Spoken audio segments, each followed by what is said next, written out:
Assalamualaikum warahmatullahi wabarakatuh.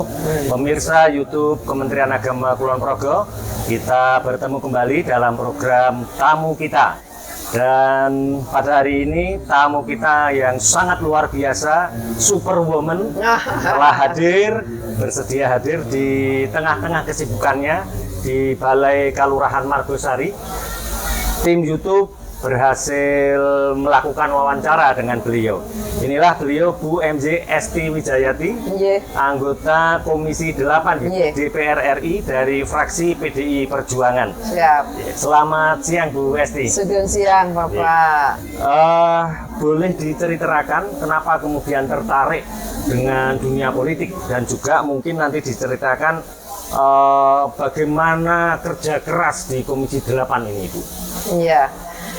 Jadi kalau berbicara bagaimana tertarik dunia politik, saya harus sampaikan bahwa saya sampai saat ini memang sudah menjadi anggota legislatif selama 5 periode. Oh, 5 periode, 25 tahun. Hampir 25 tahun, tapi memang berjenjang. Dari Kabupaten Sleman 1 kali periode 5 tahun, tahun 99. Lalu 2 periode di provinsi, jadi sudah 15 tahun. Lalu di RI sudah 2 kali. Sepertinya itu memang panggilan hidup, dan karena memang saya bisa merasakan untuk saat ini bahwa saya bisa berusaha untuk berbuat lebih banyak kepada masyarakat ketika saya berada di lembaga legislatif, bisa memperjuangkan aspirasi masyarakat. Tetapi memang sejak kecil, nuansa kecintaan kepada politik itu memang sudah selalu diberikan oleh Bapak almarhum. Karena Bapak almarhum memang guru SMP, tetapi mengajarnya PMP, Pendidikan Moral Pancasila. Sehingga beliau juga sering cerita apa tugas legislatif, apa yudikatif, apa eksekutif, itu sejak saya masih kecil. Artinya pemahaman itu memang sudah dibangun dari termasuk ketika mengatakan kalau kamu di legislatif, kamu bisa memperjuangkan apa yang menjadi kehendak rakyat. Nah, selama ini, selama hampir separuh hidup ya, karena kan sekarang Bu Esti 54 hampir 55. Terus sekarang 25 tahun menjadi wakil rakyat. Ini yang selama 25 tahun menjadi wakil rakyat ini, keluh kesah masyarakat. Ini yang ditangkap oleh Bu Esti seperti apa? Iya, sejak di daerah saya sudah berusaha bagaimana rumah saya itu juga menjadi rumah tempat jujukan rakyat untuk memberikan masukan atau bahkan keluhan. Semacam rumah aspirasi gitu ya? Tapi dulu kan tidak ada anjuran untuk ada rumah aspirasi, tetapi rumah saya terbuka.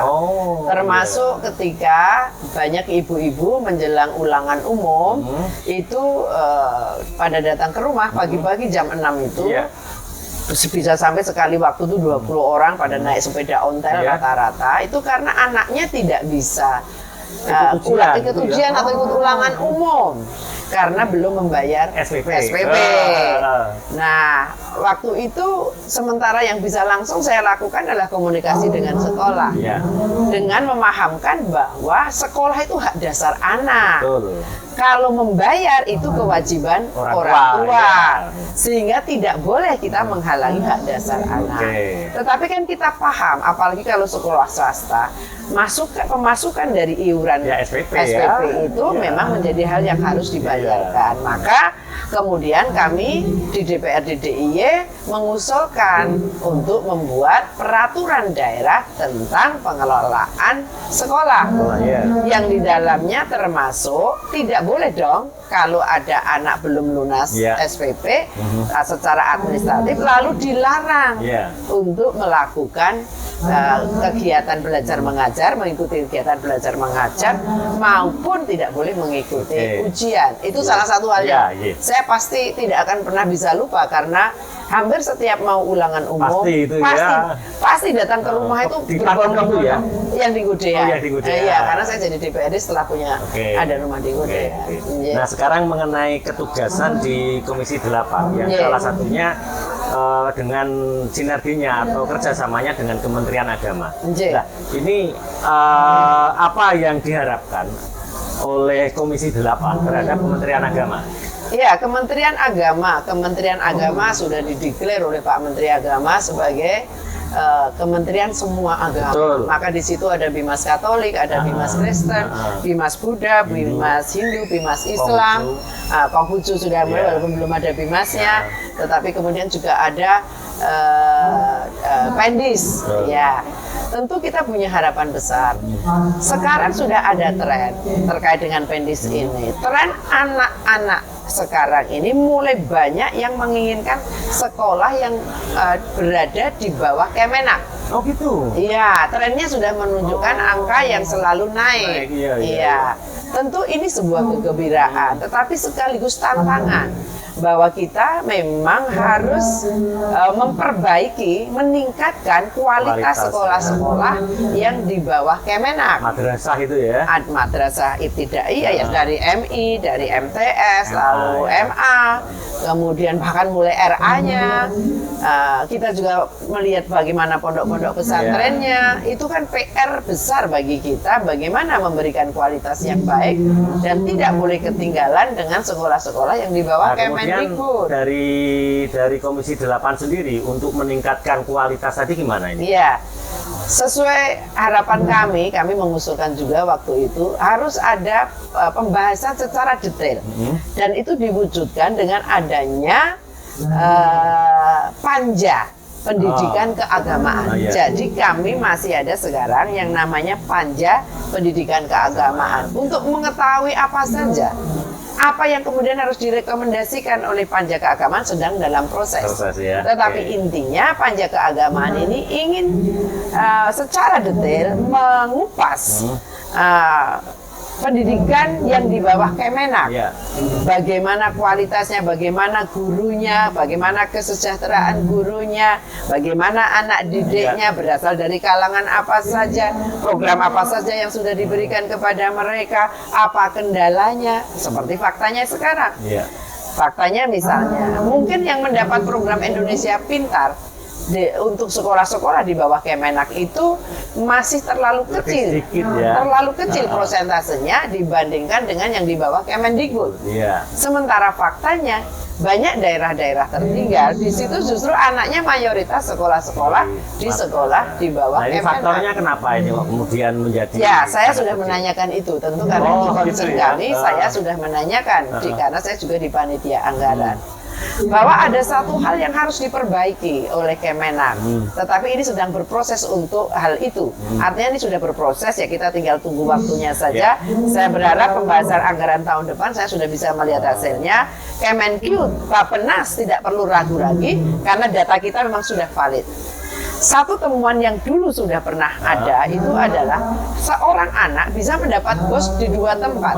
Karena dia berada di pondok pesantren, dia juga berada di sekolah. Nah, ini sekarang data-data itu diperbaiki supaya tidak terjadi hal-hal yang demikian. Itu salah satunya. Lalu kita juga lihat dong kondisi sekolah, kondisi para gurunya.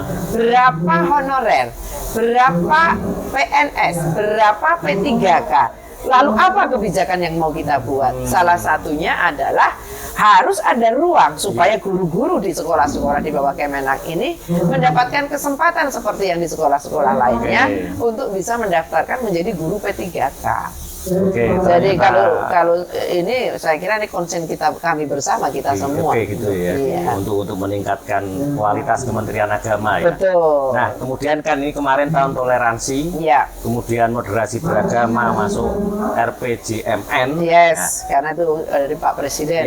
Dan kemudian DIY ini kan ternyata menurut Setara Institut, Wahid Institut, ini kan sudah menjadi sudah intoleran lah, turun, indeks toleransinya turun. Nah ini bagaimana menurut Bu Esti ini? Ya, begini, bicara moderasi beragama itu it's good, very very good ya. Tetapi kita lihat sekarang jangkauan untuk bicara soal moderasi beragama itu sejauh mana? Yang saya lihat, program moderasi beragama tahun kemarin dan awal tahun ini memang baru difokuskan kepada internal Kemenak, internal Kemenak itu ya mungkin ya KUA, pejabat-pejabat struktural, pejabat fungsional, kemudian semuanya dalam lingkup itu, guru-guru mungkin ya, bahkan guru-guru aja belum banyak gitu. Nah, tentu kita punya harapan dong, nggak usah ditunda-tunda lagi, tahun toleransi loh ini. Iya betul. Makanya sentuhan pemahaman mengenai moderasi beragama ini harus dilakukan di semua lini. Di dalam internal Kemenak karena memang dirasa masih ada problem mendasar, ya karena menurut data memang banyak yang di internal Kemenak sendiri belum clear di dalam persoalan bicara soal moderasi beragama. Tetapi kita harus juga melibatkan masyarakat, misalnya melalui pengajian-pengajian, melalui kegiatan keagamaan di Katolik, di Kristen, di Buddha, di Hindu, juga harus memberikan pemahaman secara internal bicara mengenai moderasi beragama. Bagi umatnya tadi ya. Ya, semua agama harus dipahamkan mengenai moderasi beragama. Nah, lalu kemudian juga bagaimana moderasi beragama itu bisa sampai di lapisan masyarakat, tetapi tanpa ada batasan. Misalnya begini, ketemunya jangan hanya yang Katolik toh, lalu bicara moderasi beragama. Ketemunya jangan Islam toh, Kristen toh, tapi berbagai agama berkumpul, lalu mencoba kita cerahkan dengan berdiskusi. Apa sih sebenarnya ganjalan masing-masing ini dalam hubungan interaksi antar agama? Apa sih yang dirasakan? Mohon maaf, di mana-mana masih sering terjadi persekusi terkait dengan pelaksanaan ibadah. Di mana-mana masih terjadi, walaupun ini mungkin juga tidak kalau di Jogja saya kira sebenarnya sudah menurun ya. Masih banyak tempat yang sebenarnya bisa untuk mendirikan tempat ibadah, tetapi ini saya bicara tempat ibadah berarti semua agama ya. Tetapi ternyata masih menghadapi kendala. Kendala utamanya apa? Oke, masyarakat kadang sudah clear, tanda tangan sudah ada. Tetapi kemudian ketika naik ke jenjang ke atas baru harus ada verifikasi dan yang lainnya, camat terlibat, lurah terlibat, kepala daerah terlibat. Kadang tidak ada keberanian untuk mencoba menyelesaikan itu. Nah, saya kira ini memang harus dipahamkan bahwa konstitusi kita itu melindungi semua agama. Mereka diberikan kesempatan untuk melaksanakan ibadahnya sesuai agama dan kepercayaannya masing-masing. Maka tugas negara ini memberikan jaminan baik berbentuk regulasi maupun pelayanan agar seluruh masyarakat Indonesia mampu melaksanakan itu.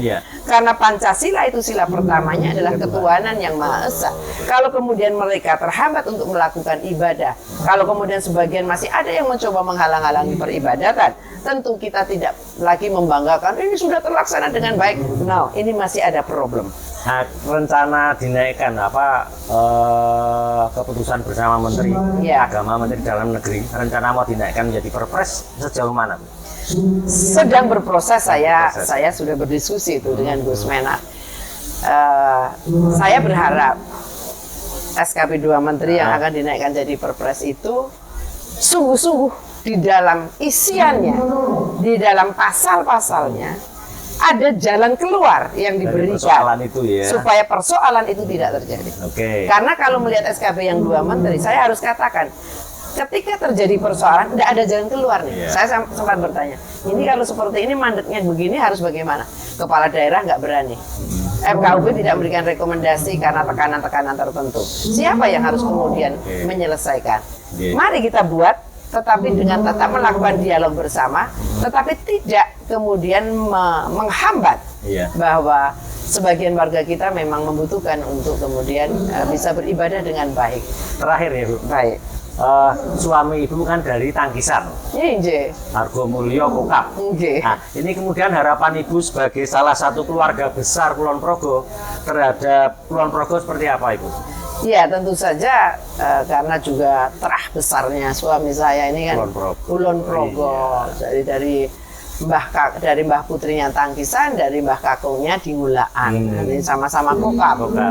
Nah sebenarnya Kulon Progo ini sekarang geliat ekonominya sudah cukup bagus dengan keberadaan bandara. Hanya menurut saya kita berharap, tentu punya harapan bagaimana sumber daya manusia di Kulon Progo ini bisa ditingkatkan. Jangan hanya menjadi orang yang melihat proses pembangunan, tetapi tidak mampu menikmati atau sekedar menikmati hanya jalannya saja, tetapi mampu meningkatkan sumber daya manusianya, ini yang harus kita angkat terus sehingga bisa terlibat dan kemudian bisa meningkatkan kesejahteraannya. Masih ada catatan-catatan kecil yang perlu mendapat perhatian. Dari sisi angka kemiskinan meskipun tidak terendah tapi cukup rendah. Tidak tertinggi ke angka kemiskinannya di DIY, tapi tetap masih masuk yang belum yang terlalu bagus, masih di atas tapi angka hidupnya rata-rata. bahagia loh Bu.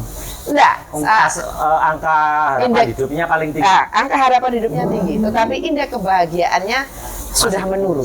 Sudah menurun. Jadi tidak ada lagi kalimat miskin tapi bahagia. Karena apapun secara hati nurani, secara lahiriah juga, yang namanya miskin mau bahagia susah banget toh. Mau makan susah, mau berobat yang mungkin tidak di cover BPJS susah, kemudian juga mau mengembangkan usahanya juga mungkin susah gitu. Jadi kunci di Kulon Progo ini adalah bagaimana seluruh stakeholder kita mempunyai pemahaman yang sama bahwa kita harus terus meningkatkan sumber daya manusianya. Jangan ragu memberikan alokasi anggaran untuk itu dan untuk bisa meningkatkan kesejahteraan.